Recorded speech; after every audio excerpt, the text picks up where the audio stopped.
Thank you, Chair. I was going to ask similar things to Representative Johnson, but you're kind of taking me to a new place, Representative.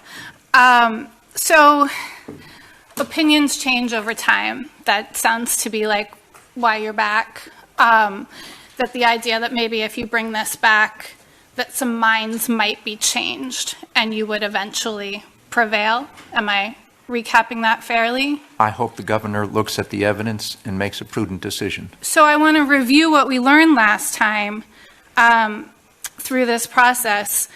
We knew that there were increased calls to the crisis task line at the mere introduction of anti-LGBTQ plus legislation.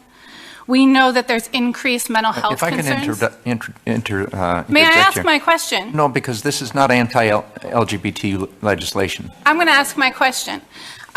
Increased mental health concerns. Last time we talked about how that affects the LGBTQ community, but now we know that it's actually increased mental health concerns for all kids across Wisconsin.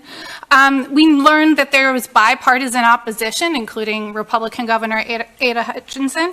We learned that every major medical and every major mental health organization opposed this bill. We learned about the opposition of pediatricians and health systems. We saw the massive turnout opposing this bill, so public opinion. We heard the voices who've been deeply and intimately hurt by the introduction and the discussion on these bills. We learned that the governor is absolutely going to veto. He vetoed before. He will veto again.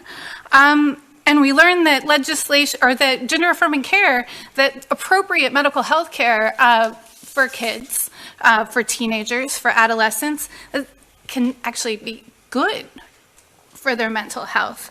So my question is, you're coming back to us, asking us, when are we going to change our minds? And I'm wondering if you are listening. Are you listening to the science? Are you listening to the crowds who are here? Are you listening to your colleagues?